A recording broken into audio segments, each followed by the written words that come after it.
गर्मी में एक कमरे का ससुराल बना होटल। अरे मोरी मैया, कितनी गर्मी हो रही है। गर्मी से हाल बुरा हो चुका है। बहू जल्दी आ जा, मैं तो शादी की तैयारी से ही थक चुकी हूँ। भगवान का शुक्र है कि ये शादी निपट गई। वो तो है माँ जी। ये कहकर रचना कलश के चावल गिराकर घर के अंदर आती है। अरे अंतरा, अब तो तेरी बहू आ गई है। अब तो तेरी बहू के हाथ से खाना खा पी कर जाएंगे। अरे जरा हम भी तो देखे बहू कितना अच्छा खाना बनाती है। क्यों कश्मीरा? अरे हाँ हाँ बहू, मुझे बहुत गर्मी लग रही है। मुझे क्या, सबको ही लग रही होगी। गर्मी जो इतनी पड़ रही है तो जा सबके लिए ठंडा ठंडा शरबत बना कर लिया। जी बुआ जी। और सुनो, तुम शहर में नहीं गांव में हो तो यहाँ पर तुम्हें घूंघट में रहना पड़ेगा। जी बुआ जी। अरे पर बहू देखेगी कैसे? उसने इतना मोटा और भारी लहंगा पहन रखा है, कपड़े तो बदलने देते। ओहो, जब तक बहू कपड़े बदल कर आएगी हम तो पसीने में तर हो जाएंगे। इससे पहले बहू तू कुछ शरबत लिया। जी लाई। अरे बहू, थोड़ा घूंघट और करो, हम तुम्हारे ससुर समान हैं, तुम्हारे ससुर के बड़े भाई। और हाँ, शरबत सत्तू या बर्फ डालकर लाना। जी ताऊ जी। माँ जी, रसोई कहाँ है? अरे बहू, तुझे रसोई ढूंढने में कोई परेशानी कैसे हो सकती है? वो देख, तेरा ससुराल एक कमरे का है, इस एक कमरे के कोने में हमारी रसोई। वो देख, जा जाकर शरबत बना दे, सभी मेहमान इंतजार कर रहे हैं। इसका मतलब हमारे सारे रिश्तेदार यहीं रहेंगे, इस एक कमरे के ससुराल में? और कहाँ जाएंगे बहू? यहाँ पूरे में बिस्तर बिछा देंगे, सब यहीं लेट जाएंगे। हे भगवान, इतनी गर्मी में सारे लोग एक ही कमरे में कैसे रहेंगे? ऊपर से रसोई भी यहीं है, सारी गर्मी इधर ही आ जाएगी। ऊपर से मुझे ना कपड़े चेंज करने दे रहे, ना घूंघट हटाने दे रहे। मैं तो ऐसी गर्मी में पागल हो जाऊंगी। ये कैसी जगह शादी हो गई है मेरी। इतना कहकर दिल पर पत्थर रखकर उस एक कोने की रसोई में रचना बड़ी मुश्किल से घूंघट में शरबत बनाती है और एक एक करके सभी मेहमानों को शरबत देती है। अरे बहू, इतना सा ही शरबत बनाया था क्या? अरे जरा अपने घर के लोगों को तो देखो, सारे मेहमान हैं। जाओ और शरबत बनाकर लेकर आओ। जी अभी लाई। अरे अंतरा मामी, भूख भी लग रही है, अपनी बहू से कह दो कि थोड़ा कुछ खाने पीने को भी ले आए, सारे मेहमान भूखे बैठे हैं। हाँ विनोद बेटा, मैं अभी खाना बनवा देती हूँ, या बहू खाना भी बना ले। मुझे इतनी गर्मी लग रही है, ऐसा लहंगा पहनकर मैं खाना कैसे बना पाऊंगी? और यहाँ तो कोई कमरा भी नहीं है जहाँ मैं चेंज कर पाऊं। इसीलिए तुझे मना कर रही हूँ, अभी सबको खाना दे दे, शांत होकर बैठ जाएंगे तो तू अपने बाकी के काम निपटा लेना। जी माँ जी। बड़ी मुश्किल से रचना खाना बनाने के लिए लहंगे में बैठ पाती है। पूरी सब्जी बनाते बनाते उसे पसीने आने लगते हैं। हे भगवान, मैं तो थक गई। पता नहीं कैसे लोग हैं जो इस एक कमरे के ससुराल को समझ रखा है। और नहीं, बहू इन्हें नौकरानी लग रही है। आते ही नहीं बहू से कोई काम करवाता है क्या? अरे बहू, मेरे भतीजे का भूख से हाल बेहाल हो रहा है, जरा जल्दी खाना बना। बस माँ जी, पूरी प्लेट में लगा रही हूँ। मुझे क्या रोबोट समझ रखा है? एक तो इतनी गर्मी लग रही है, पंखे की भी हवा नहीं आ रही इस कोने में। रचना प्लेट लगाकर सबको खाना देती है। खत्म हो जाने पर बैठने आती है कि लहंगे की वजह से उसका पैर फिसल जाता है और माधव उसे संभाल लेता है। रचना, तुम ठीक तो हो ना? आप तो रहने दीजिए, आपको मेरी कोई फिक्र नहीं है। अगर फिक्र होती तो पूछते कि इतने लंबे से घूंघट में, भारी से लहंगे में मैं कैसे बार बार सबको खाना परोस रही हूँ। ये मैं ही जानती हूँ। आपको क्या है, अपना सहरा शेरवानी उतार कर बैठ गए हैं 4 जनों में खी खी खी खी करने। अरे रचना, ऐसी कोई बात नहीं है, मैं माँ से बात करता हूँ। अरे बेटा, यहाँ बहू के साथ क्या कर रहा है? हमारे साथ भी आ जा, बैठ जा। और बहू, राजन विनोद की प्लेट खाली है, जाओ उन्हें सब्जी पूरी दे दे। जी जी अभी। और तुम तो छोड़ो मेरा हाथ। उस समय रचना अपने पति के पेट में एक कोहनी मारकर चली जाती है। आउच! क्या हुआ बेटा? कुछ नहीं ताऊ जी। फिर सबको खाना देने के बाद रचना थक जाती है और बैठे बैठे सो जाती है। उसे देख कश्मीरा जगाने जाती है तो माधव मना कर देता है। बुआ जी, उसे उठाइएगा मत, बेचारी गृह प्रवेश के बाद से ही सबको खाना दे रही है, एक पल के लिए भी बैठी नहीं है। और देखिए कितना पसीना आ रहा है, उसे लहंगा भी नहीं उतारने दिया आप सबने, थोड़ा तो रहम कीजिए। ओहो, देख रही है, तेरा बेटा अभी से ही बहू के पक्ष में हो गया। चलो अच्छी बात है, हम कौन से तुम्हारी पत्नी को परेशान कर रहे हैं, सोने दो। माधव पास के बिस्तर पर उसे सुला देता है और एक पर्दा डाल देता है जिससे सारे बड़े बुजुर्ग रिश्तेदार उसे ना देखें।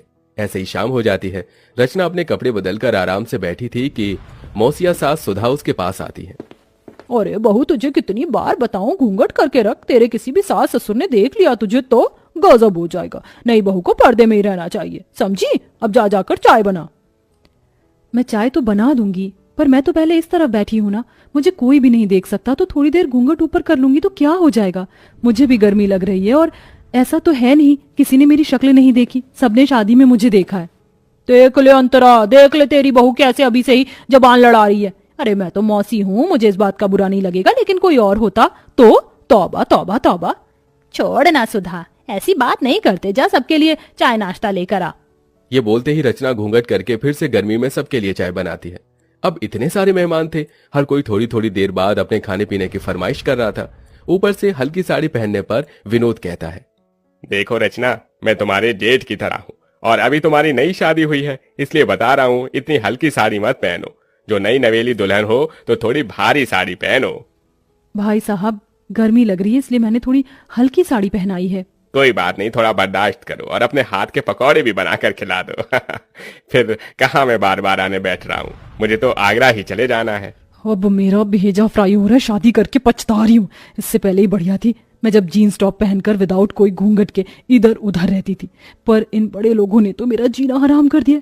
ऊपर से इतना छोटा ससुराल है, हर जगह कोई ना कोई बैठा है। सच में कमरे के ससुराल को होटल समझ लिया है, जाने का नाम ही नहीं ले रहे। जब से आए बहू ये, जब से आए बहू वो। जी भाई साहब, लाई अभी पकौड़े। इतना कहकर रचना फिर से चूल्हा जलाकर गर्मी में बैठकर पकौड़े बनाती है। उस चूल्हे का धुआं और गर्माई सीधे रचना के मुंह पर लग रही थी। बस अब मुझे और नहीं होगा, मैं पागल हो जाऊंगी इस गर्मी में, थोड़ी देर बाहर चली जाती हूँ। पकौड़े उतार कर वो थोड़ा बाहर जाकर हवा लेते हैं। भले ही बाहर गर्मी सही, लेकिन उतनी भभक तो नहीं है जितना अंदर एक कमरे में है। भगवान जाने कैसे आलसी जानवर की तरह सब एक साथ अंदर हैं। ये भी नहीं कि अपने घर चले जाएं। अरे सर, सुकून तो अपने घर पर ही होता है, लेकिन यहाँ के रिश्तेदार बड़े मक्खी की तरह हैं जो गुड़ से चिपक जाते हैं। एक काम करती हूँ, फ्रिज के ठंडे पानी से मुंह धोकर अंदर चली जाती हूँ, वरना सब बोलेंगे। फिर रचना ठंडे पानी से मुंह धोकर फिर सबके काम करने लगती है।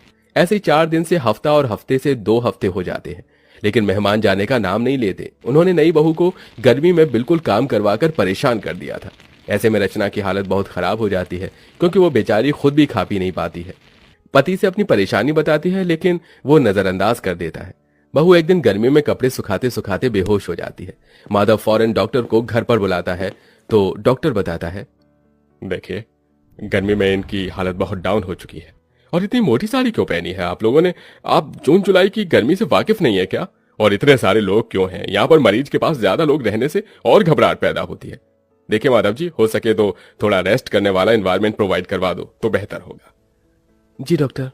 ये सब इसी वजह से हो रहा होगा। बहू ने मुझे बोला था कि उसे परेशानी हो रही है, फिर भी मैंने इसकी एक नहीं सुनी। बेटा डॉक्टर साहब सही कह रहे हैं, देख बहू का पग फेरा भी नहीं हुआ है, ऐसा कर तू इसके मायके ले जा इसे। ठीक है माँ। बहुत हो गया, कहीं ना कहीं ये रिश्तेदार भी मेरी बहू की इस हालत के जिम्मेदार हैं। बहुत दिन खाना खा लिया मेरे घर को होटल समझकर, अब मुझे इन्हें यहाँ से निकालना ही होगा। सुनिए, आप सब थोड़ा बाहर जा सकते हैं? जो डॉक्टर साहब ने बोला है उसी के लिए बोला है मैंने। हाँ हाँ ठीक है, चलो चलो सब बाहर चलो। उनके बाहर जाते ही अंतरा बहू से कहती है, बहू मैं समझ सकती हूँ, तू बहुत परेशान हो गई थी, इसलिए अब मैं तुझे तेरे मायके भेज रही हूँ, और इन मेहमानों की तो छुट्टी मैं करूंगी। काश तेरी ये बात मैंने पहले समझ ली होती। कोई बात नहीं माँ जी, ये सब हो जाता है, आप अपना ख्याल रखना। हाँ हाँ। कुछ देर बाद माधव रचना को लेकर उसके मायके चला जाता है, और फिर अंतरा शाम से लेकर अगले 4 दिन तक रोज फीका खाना बनाती है और बहाने लगाती है। तभी सुधा, कश्मीरा, मुकेश खाने को मना कर देते हैं। अरे नहीं नहीं बस जिज्जी, अब और नहीं चाहिए। अरे खा लो पेट भरकर, बहू के हाथ से भी तो कहते थे बार बार। पर तुम्हारे हाथ से नहीं खा सकते ना अंतरा। रचना बहू ज्यादा अच्छा खाना बनाती थी इसलिए खाते थे, और वैसे भी अब हम सबको बहुत दिन हो गए हैं, अब हमें अपने घर को निकलना चाहिए। हाँ हाँ, अब हम सबको अपने घर जाना चाहिए, हम चलते हैं। इस तरह सारे मेहमान मजबूरन खुद ही अंतरा का बेकार खाना खाकर वहां से भाग जाते हैं, और कुछ दिनों बाद ही नई बहू घर वापस आकर एसी में सास के साथ खुशी खुशी रहने लगती है।